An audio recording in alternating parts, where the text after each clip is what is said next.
kids.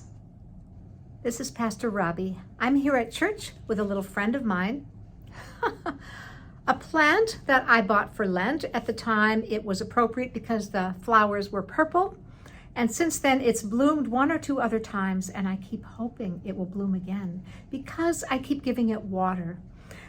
Well, why are we thinking about watering a plant today? Because in church this Sunday we're going to hear the story of the Good Samaritan from Jesus.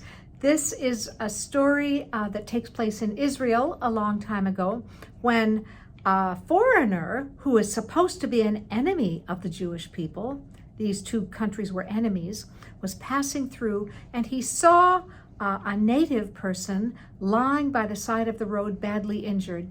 And sadly, some of that injured person's own people walked by him, people who should have been able to help, and they didn't. They just passed on by, probably thinking they didn't want to get involved in anything that might take them away from their own travels. But this person who was supposed to be an enemy stopped, took care of the poor man, and made sure he had everything he needed. And we call that person a Good Samaritan because he was from the country of Samaria. And the story is wonderful for us because it talks about someone who cared so much for his fellow human being that he let go of all those ideas of who's supposed to be an enemy and who isn't, and just took care of the person lovingly and with everything that he had to allow that man to heal and get well again. So we are called to do the same for the world around us, to care for the world that God has given us to live in, to care for our beautiful creation. And one little way that I care for creation in the office is by giving my little plant some water in the hope that it will keep on living. And in fact, you can see that in the middle, there are some lighter green leaves that are the signs of new growth. How can you care for this beautiful world that God has given us to live in? How can you care for our world this summer? Well, here's a few ideas for you. Take a nature walk. Make your own little trail, perhaps plan out your journey, and just make note of things along the way. Imagine that you're walking with a pair of binoculars and that you see all these beautiful signs of God's love that he gives us, and so that you can appreciate them. Sometimes when we're walking, we're thinking about getting to our destination, to where we're going, and we don't stop and take note of all the beautiful things that are around us.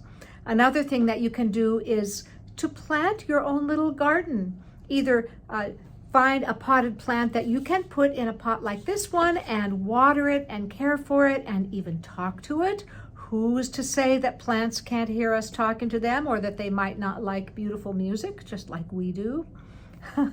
In fact, maybe that's why this plant is growing so well, because it hears the beautiful music on Sunday that we have in our worship service. Another way is when you see your parents cooking in the kitchen, or maybe you do, and you have food waste, scraps that might get thrown into the garbage. Try to think of a way that maybe you can use those scraps for creating other kinds of food or snacks. There's lots of ways to do that. Your parents can help you find ideas for that. And finally, you can create your own little vessels to plant your flowers in, perhaps by cans that you might otherwise throw away. Poke a couple holes in the bottom, or find other things you can use that might have gotten thrown out that you can use to create beautiful ways for new plants to grow.